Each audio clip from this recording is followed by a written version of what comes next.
Hey guys, comics furniture से मेरा नाम है आशुतोष। और आपको पता ही होगा, अभी कुछ दिन पहले थॉर लव एंड थंडर का टीजर रिलीज हुआ था, जिसमें हमें काफ़ी चीज़ें नई दिखाई गई थी।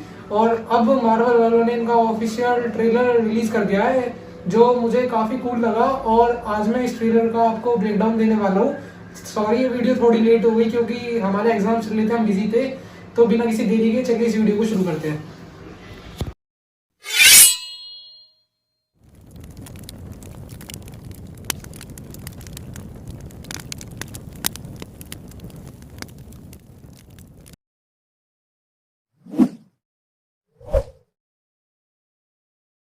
तो सबसे पहले सीन में हमें दिखाया जाता है कि जो थोर है वो एंड गेम के बाद बदल चुका है और वो एक शांति की राह पे चल चुका है और उसने अमन का रास्ता चुना है।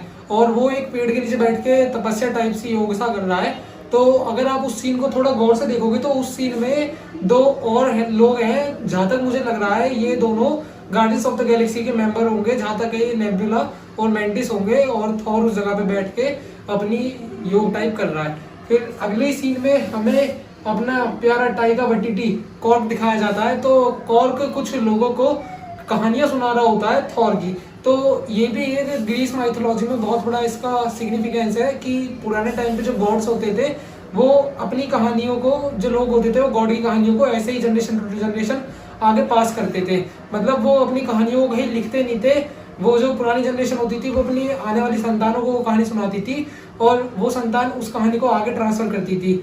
और जैसा कि आपको पता है कि जो कॉर्क है वो उन लोगों को कहानी सुना रहे हैं। तो एक तरीके से देखा जाए तो जो कॉर्क का रोल है वो टाइगा वटीटी प्ले कर रहे हैं, जो इस फिल्म को डायरेक्ट कर रहे हैं। तो वो एक तरीके से हमें ही थॉर की कहानी सुना रहे हैं। फिर हमें अगले सीन में न्यू एसगार्ड का कुछ लुक मिलता है।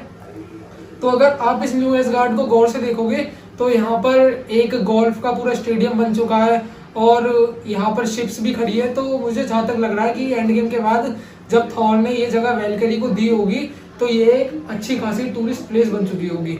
तो जब ये टूरिस्ट प्लेस बन चुकी है तो यहाँ से काफी चीज से डेवलपमेंट हुआ होगा न्यू एसगार्ड का, और अब वो एक काफी अच्छी जगह बन चुकी होगी।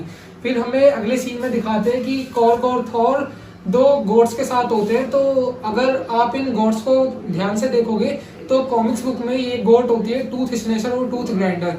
तो इन गॉड का ये काम था, जब हमारा थॉर जो अनवर्दी हो जाता है तो यही उसे एक डायमेंशन से दूसरे डायमेंशन में लेके जाती है और ये थॉर को टेलीपोर्ट करने में और उसे मतलब एयर में दूसरी जगह पे ले जाने में मदद करती है। फिर अगले सीन में हमें कॉर्क बताते हैं कि थॉर ने थोड़ी बॉडी बना ली है कार्डी वार्डी करके, और अब वो फैमिली पैक से दोबारा उसका 6 पैक बन चुका है। तो ये सीन भी काफी ज्यादा तगड़ा लगता है और भाई थॉर की बॉडी तो पूरी मूवी में बहुत धमाकेदार होने वाली है। फिर अगले सीन में हमें दिखाया जाता है कि म्योनिर, और जब थॉर म्योनिर कहता है तो फिर वो म्योनिर अपनी जगह से जाके जेन फोस्टर के पास चला जाता है। तो अगर आप इस सीन को थोड़ा और गौर से देखोगे तो मुझे यहाँ तक लग रहा है ये जो लड़ाई है, कारवार देख के बैकग्राउंड को, ये लड़ाई अर्थ पे हो रही होगी गॉड द गॉड बुचर की जो एनिमी है उसके बीच और थॉर के बीच। तो अब इस सीन को थोड़ा और गौर से देखोगे तो जो म्योनिर है उसे दो लोग एक साथ बुला रहे थे। तो मार्वल वालों ने इस क्वेश्चन का भी आंसर दे दिया कि अगर दो लोग एक ही म्योनिर को बुला रहे होंगे तो ये म्योनिर उसके पास जाएगा जो उस म्योनिर का असली मालिक होगा उस टाइम पे, क्योंकि वो म्योनिर जेन फोस्टर के पास गया था। फिर अगले सीन में हमें एक और थॉर देखने को मिलता है जो कहता है जेन। तो यार मेरे को मेरी थ्योरी के हिसाब से ये दोनों थॉर अलग अलग लग रहे हैं, क्योंकि ये दोनों सीन एक ही जगह के हैं और दोनों थॉर की कॉस्ट्यूम्स भी अलग अलग हैं। और कॉमिक्स बुक के रेफरेंस से जो गॉड द गॉड बुचर था उसे हराने के लिए 3 टाइमलाइन के थॉर आए थे। तो हो सकता है कि हमें इस मूवी में मल्टीपल थॉर देखने को मिले। फिर अगले सीन में हमें दिखाता है कि जो जेन और थॉर है वो मीट करते हैं और फिर बाद में मिलने के बाद कहते हैं कि हम कितने दिनों से नहीं मिले। तो थॉर कुछ दिन याद दिलाता है कि हम 6 साल 5 महीने ऐसे कुछ दिनों से नहीं मिले। तो मेरे को लगता है कि जो थैनोस का ब्लिंक हुआ होगा उसकी वजह से जो जेन फोस्टर है वो भी ब्लिंक हो गई होगी और सिर्फ थॉर अकेला रह गया होगा अपनी इस तन्हा भरी जिंदगी में। फिर अगला ही सीन में हमें दिखता है ओलंपस। तो आपकी जानकारी के लिए मैं बता दूं, जैसे कि एसगार्ड है जहाँ पर थॉर, ओडिन और लोकी ये सब रहा करते थे, ऐसी वहाँ की देवताओं के लिए जो जगह होती है ग्रीक में उसे हम ओलंपस कहते हैं। तो ओलंपस नाम की जगह पे आपको दिखा होगा एक ज्यूस नाम का देवता रहता है, जो मेरे को लग रहा है कि काफी ज्यादा मतलब वो होगा केयरलेस, और वो काफी घमंडी भी होगा, क्योंकि आपने ये चीज टीजर में भी देखी होगा कि वो अपनी पावर का बेमतलब यूज करता है। तो फिर अगले सीन में हमें दिखाया जाता है कि गॉर द गॉर बुचर और वैल्करी के बीच में लड़ाई हो रही है। और अगर आप इस लड़ाई को थोड़ा भी ध्यान से देखोगे तो जो वैल्करी है उसके हाथ में वो ज्यूस का बिजली वाला कांटा टाइप है, जो ज्यूस का हथियार है। तो जहां तक मुझे लग रहा है कि ज्यूस की डेथ हो चुकी होगी, उसे गॉर द गॉर बुचर ने मार दिया होगा। फिर अगले सीन में हमें दिखाया जाता है गॉर द गॉर बुचर अपनी तलवार के साथ। तो वो अपनी तलवार उठाता है, और अगर कॉमिक्स बुक में देखोगे तो जो गॉर द गॉर बुचर का हथियार है वो नेक्रोसॉर्ड होता है, मगर यहाँ पर तो गॉर द गॉर बुचर की तलवार ऐसा लग रहा है जैसे कि उसे लखवा मारा गया, वो बड़ी पतली सी तलवार है। फिर अगले सीन में हमें गॉर द गॉर बुचर का फर्स्ट लुक दिखाया जाता है। तो जैसा कि आप एमसीयू में देख रहे हो कि गॉर द गॉर बुचर का लुक कॉमिक बुक से काफी डिफरेंट है, और इसका जो रोल प्ले कर रहे हैं क्रिश्चियन बेल, वो भी एक काफी ज्यादा तगड़े एक्टर है। उन्होंने बैटमैन की ट्रिलॉजी में है वो एक्टर, तो उन्होंने ब्रूस वेन का रोल प्ले करा, तो आप जानती हो उनकी एक्टिंग कितनी ज्यादा तगड़ी है। और जो गॉर द गॉर बुचर है उसकी जो टाइमलाइन है एमसीयू की, वो मतलब काफी इमोशनल रहा है अपनी उसमें स्टोरी में, उसकी ओरिजिन। और जो एमसीयू में टाइका वाइटिटी ने थॉर 4 डायरेक्ट करी है, उन्होंने कहा है कि जो गॉर द गॉर बुचर है उससे आप इमोशनली काफी ज्यादा अटैच हो गए, और वो एक एमसीयू का बड़ा बेहतरीन विलन साबित होगा।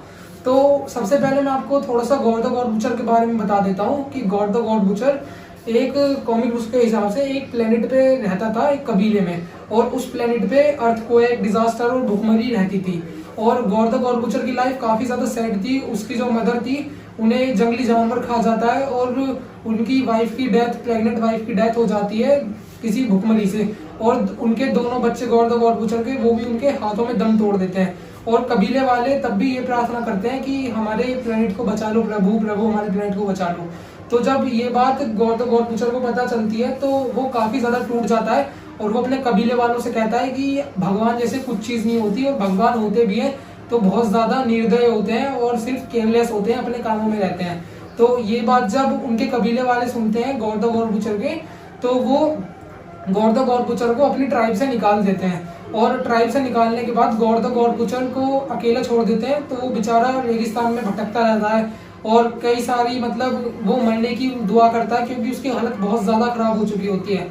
तो इस सीन को जब वो देखता है गॉर द गॉर बुचर, तो वो देखता है कि आसमान में दो गॉड आपस में लड़ रहे हैं। तो अगर आप इन दोनों गॉड को ध्यान से देखोगे तो इनमें एक नल है जिन्हें गॉड ऑफ सिम्बियोट कहा जाता है, और सिम्बियोट आपको पता ही होगा कौन है, जो वेनम, कार्नेज है, ये सब सिम्बियोट है। तो जो इनके गॉड है वो नल है, और जो दूसरे गॉड है वो गोल्डन गॉड है वही।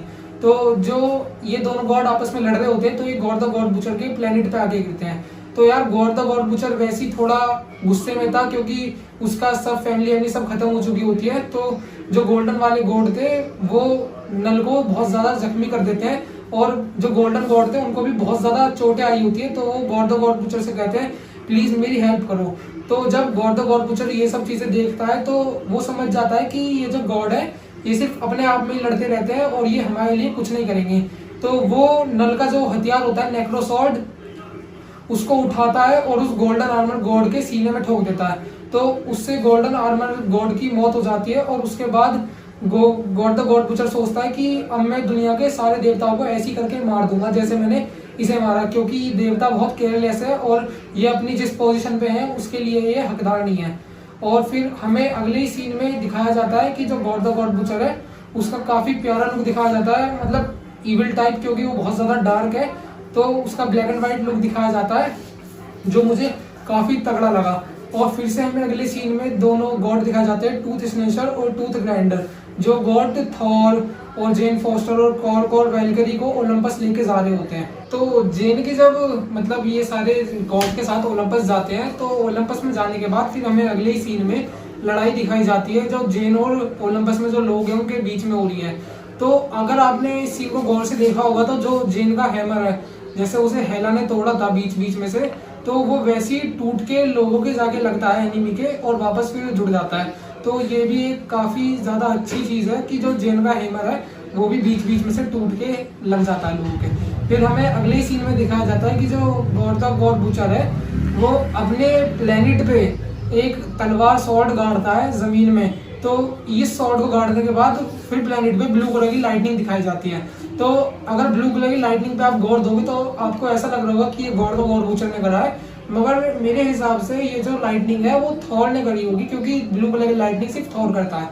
और फिर हमें अगले ही सीन में दिखाया जाता है कि थॉर ऐसे करके बुलाता है गॉड ऑफ वॉर वूचर को, गॉड वूचर ऐसे करके बुलाता है, और वहां पर भी उनकी काफी तगड़ी लड़ाई हुई होगी। और अगर आप इन सीन को गौर से देखोगे तो ये सारे सीन ब्लैक एंड व्हाइट है, मगर जो इनमें बीच बीच में कलर डाले हैं उनकी वजह से ये सीन काफी ज्यादा कूल लग रहे हैं। और फिर अगले सीन में हमें दिखाया जाता है कि जेन फॉस्टर कहीं पे लैंड कर रही है, और अगर आप इस सीन को थोड़ा गौर से देखोगे तो जहाँ पे जेन फॉस्टर लैंड करती है वहां पर पीछे कुछ मूर्तियां बनी होती है, जिसमें मेरे हिसाब से एक मूर्ति हमारे वॉचर की है जो हमें वॉट इफ में देखने को मिला था।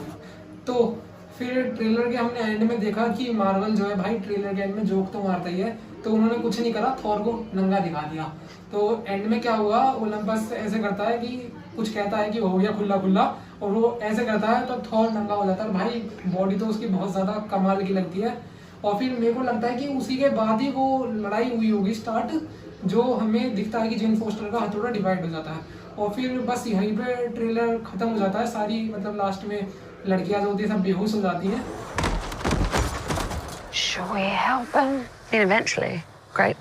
समझ रहे हो ना? फिर बस वहीं पे ट्रेलर एंड हो जाता है और लिखा आ जाता है थॉर लव एंड थंडर 8 जुलाई।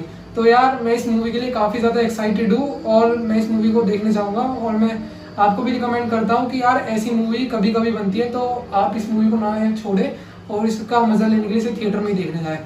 तो बस आज की वीडियो के लिए इतना ही। अगर आपको अच्छा लगे तो हमारी वीडियो को लाइक करें और चैनल को सब्सक्राइब करें और अपने दोस्तों के साथ ज़्यादा शेयर करें। और अगर हमें आपको कोई सजेशन देना है तो कमेंट में उसे सजेस्ट करना ना भूलें। Thank you.